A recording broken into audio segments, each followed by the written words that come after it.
Hi students, welcome back to my channel. I hope you are all well. आज আমি তোমাদের basic grammar part 2 শুরু করব। আগের দিন করেছিলাম কনসোনেন্ট পর্যন্ত। আজ আমি তোমাদের শুরু করব semi vowel. Semi vowel semi vowel অর্থাৎ অর্ধস্বর।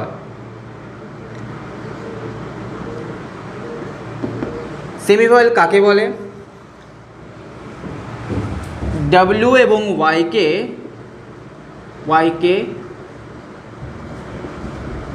সেমি ভাওয়েল বলে, কারণ ডব্লিউ এবং ওয়াই কখনো কখনো ডব্লিউ এবং ওয়াই কখনো কখনো ভাওয়েল, আবার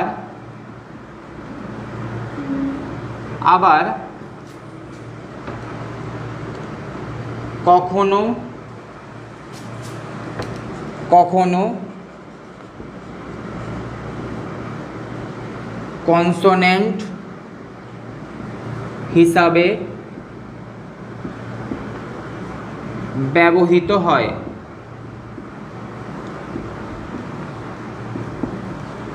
কখন ভাওয়েল হয়, কখন কনসোনেন্ট হয়? ডাব্লিউ এবং ওয়াই যখন শব্দের প্রথমে বসে তখন এরা ভাওয়েল, তখন এরা কনসোনেন্ট,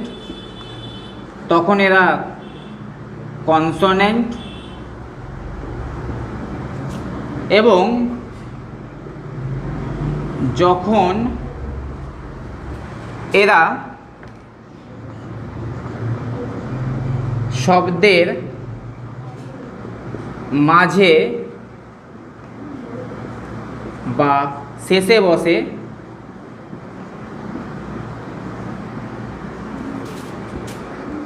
তখন এরা ভাওয়েল হিসেবে ব্যবহৃত হয়।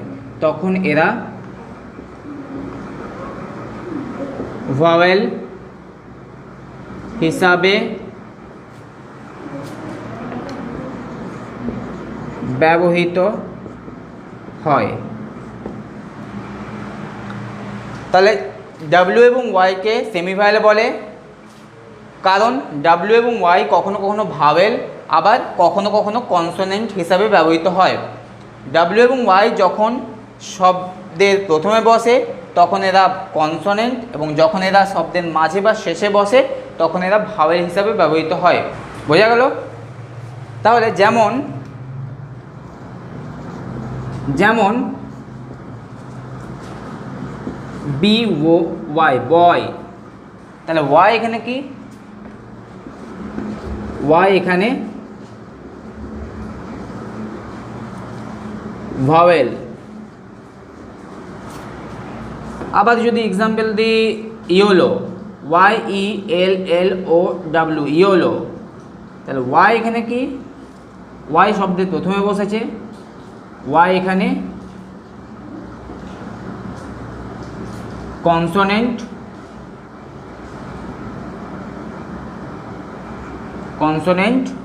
আর ডাব্লিউ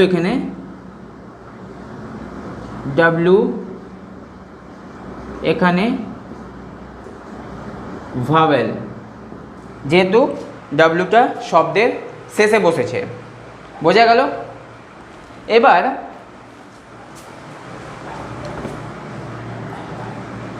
তোমরা এই ভিডিওটি দেখবে এবং নোট ডাউন করার থাকলে নোট ডাউন করবে তোমাদের খাতায়। এবার আসছি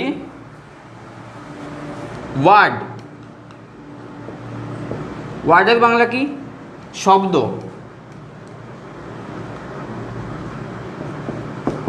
শব্দ। ওয়ার্ড কাকে বলে?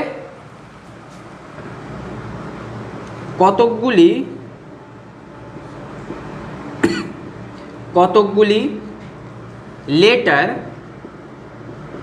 LETTER, লেটার বা বর্ণ পাশাপাশি বসে, কতগুলো লেটার বা বর্ণ পাশাপাশি বসে যখন একটি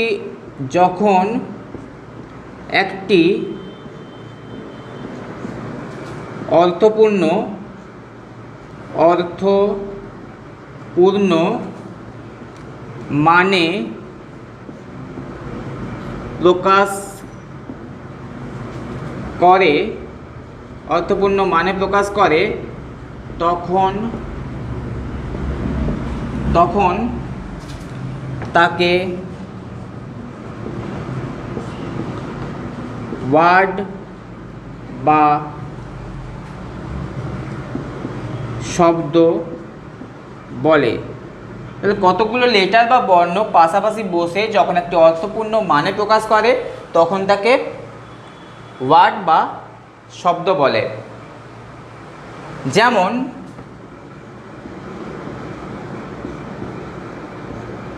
যেমন কি হতে পারে? Umbrella, UMBRELLA, umbrella. তাহলে ইউ একটা লেটার, এম একটা লেটার, বি একটা লেটার, বি একটা লেটার, ই একটা লেটার, এল একটা লেটার, এল একটা লেটার, এ একটা লেটার। তাহলে একটা, দুটো, তিনটে, চারটা, পাঁচটা, ছটা, সাতটা, আটটা লেটার নিয়ে কি হয়েছে? আমব্রেলা। আমব্রেলা মানে ছাতা। বোঝা গেল?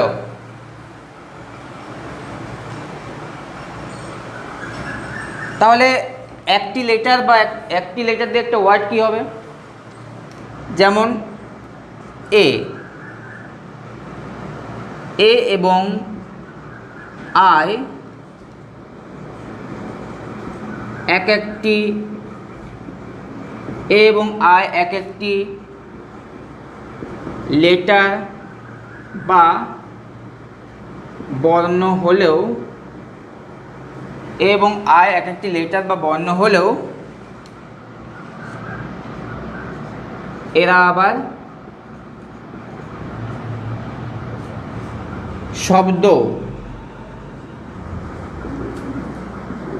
কেননা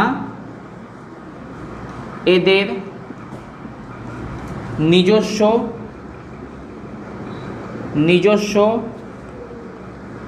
এক একটি অর্থ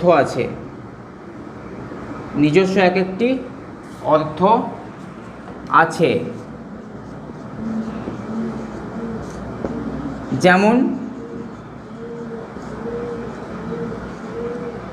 এর অর্থ একটি,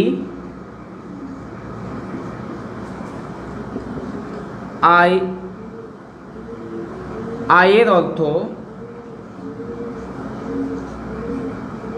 আমি। বোঝা গেল? তাহলে কতকগুলো লেটার বা বর্ণ পাশাপাশি বসে যখন একটি অর্থপূর্ণ মানে প্রকাশ করে তখন তাকে বলা হচ্ছে ওয়ার্ড বা শব্দ। তাহলে একটা লেটার দিয়ে একটা ওয়ার্ড কি হবে? এ এবং আই। যেহেতু এর একটা নিজস্ব মানে আছে, এ মানে একটি, আই মানে আমি, তাই এ এবং আয়ের যেহেতু নিজস্ব একটা মানে আছে, অর্থ আছে, তাই এ এবং আই এক একটি লেটার বা বর্ণ হলেও এরা আবার শব্দ। বোঝা গেল? এবার আসছি ওয়ার্ড হলো এবার হচ্ছে সেন্টেন্স অর্থাৎ বাক্য কাকে বলে? কতকগুলো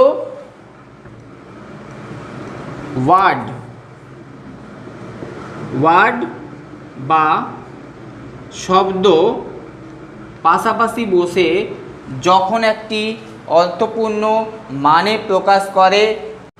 এবার সেন্টেন্স মানে হচ্ছে বাক্য। কতকগুলো ওয়ার্ড বা শব্দ পাশাপাশি বসে যখন একটি অর্থপূর্ণ মানে প্রকাশ করে তখন তাকে সেন্টেন্স বা বাক্য বলে। যেমন যেমন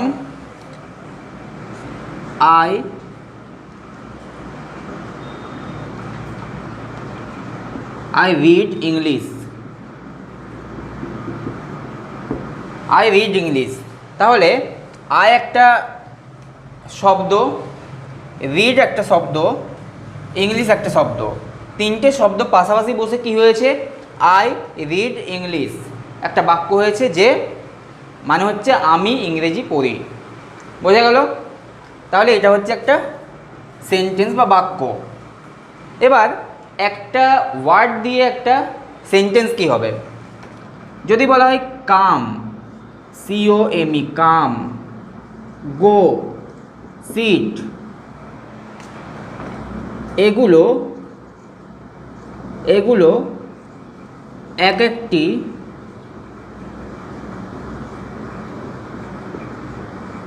ওয়ার্ড বা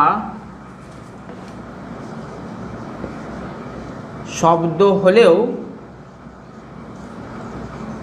এগুলো এক একটি ওয়ার্ড বা শব্দ হলেও এরা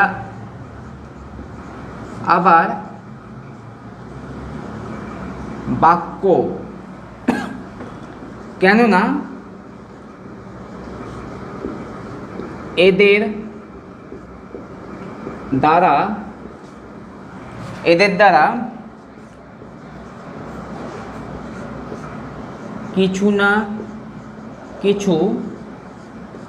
দ্বারা কিছু না কিছু মনের ভাব প্রকাশ করছে, মনের ভাব প্রকাশ করছে। তাহলে কাম, গো, সিট এগুলো এক একটি ওয়ার্ড বা শব্দ হলেও এরা আবার বাক্য, কেননা এদের দ্বারা কিছু না কিছু মনের ভাব প্রকাশ করছে। যেমন কাম বললে আসতে বলা বোঝাচ্ছে, কাম বললে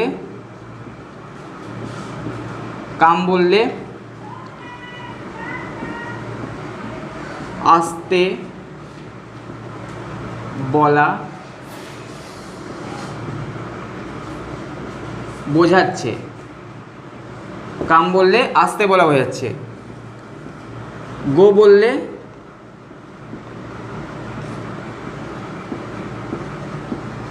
যেতে বলা বোঝাচ্ছে। কাম বললে আসতে বলা বোঝাচ্ছে, গো বললে যেতে বলা বোঝাচ্ছে। সিট বললে কি বোঝাচ্ছে, সিট বললে বসতে বলা বোঝাচ্ছে। বোঝা গেল? তাহলে কাম বললে, তোমাকে যদি কাম বলা হয় তুমি কি করবে, আসবে। গো বললে তুমি কি করবে, গো বললে তুমি যাবে। সিট বললে তুমি কি করবে, বসবে, তাই তো? তাহলে এগুলোর দ্বারা তুমি কিছু না কিছু মনের ভাব প্রকাশ করছো, এবং এই বাক্যগুলোর, এই শব্দগুলোর প্রথমে সাবজেক্ট কী আছে, ইউ আছে, অর্থাৎ আমি তোমাকে নির্দেশ করছি। তাহলে যেগুলো নির্দেশক সূচক বাক্য হয়, যেগুলো নির্দেশক সূচক শব্দ হয়, সেগুলো শব্দও বটে আবার বাক্যও বটে, কেননা এদের দ্বারা কিছু না কিছু মনের ভাব প্রকাশ করছে। বোঝা গেল? এবার আসছি একটা বাক্য কিভাবে বসে। একটা বাক্যকে যেখানে খুশি যখন খুশি যে বসিয়ে দিলে তো হবে না। তাহলে একটা বাক্য কিভাবে বসে, বাক্যের গঠন, একটা বাক্য কিভাবে বসে। প্রথমে কি বসে, সাবজেক্ট বসে, SUBJECT, সাবজেক্ট বসে। তারপর কি বসে, ভার্ব বসে। তারপর কি বসে, অবজেক্ট বসে, JECT, অবজেক্ট বসে। তারপরে কি বসে, আদার্স। তাহলে প্রথমে সাবজেক্ট, তারপরে ভার্ব, তারপরে অবজেক্ট, তারপরে আদার্স। তাহলে একটা বাক্য এই নিয়মে বসে। উদাহরণ কি হবে? উদাহরণ, Ram killed a tiger slowly at midnight। Ram হচ্ছে subject, verb killed, a tiger object, slowly at midnight others, OTHERS others. তাহলে Ram killed a tiger slowly at midnight, Ram মধ্যরাত্রে আস্তে আস্তে একটা বাঘ মেরেছিল। তাহলে রাম সাবজেক্ট, কিল্ড হচ্ছে ভার্ব, এ টাইগার অবজেক্ট, আর slowly at midnight others.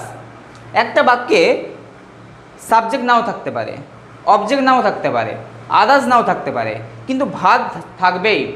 Verb ছাড়া কোনো বাক্য হয় না। যেমন কাম, কাম একটা ভার্ব, আসা বোঝাচ্ছে, তোমাকে আসতে বলছি, তাহলে এটার দ্বারা একটা বাক্য হচ্ছে। বোঝাতে পারলাম? ক্লিয়ার?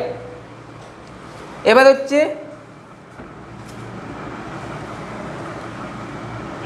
সাবজেক্ট।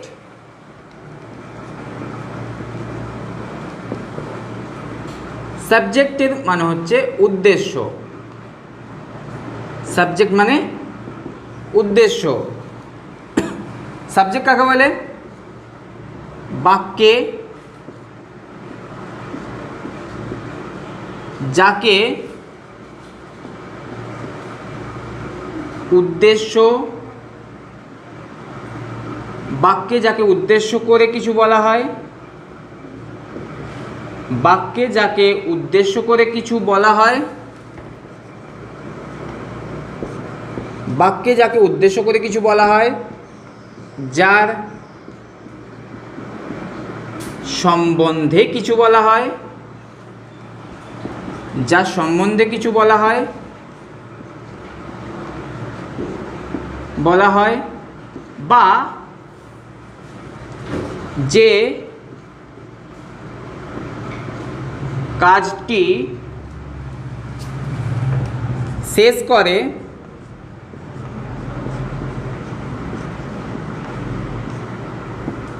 তাকে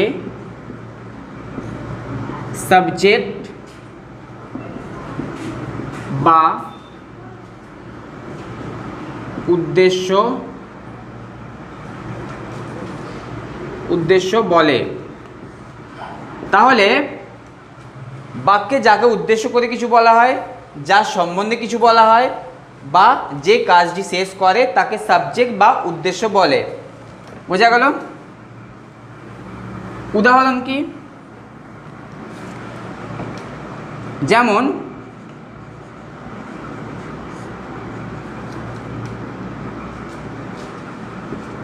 বিমল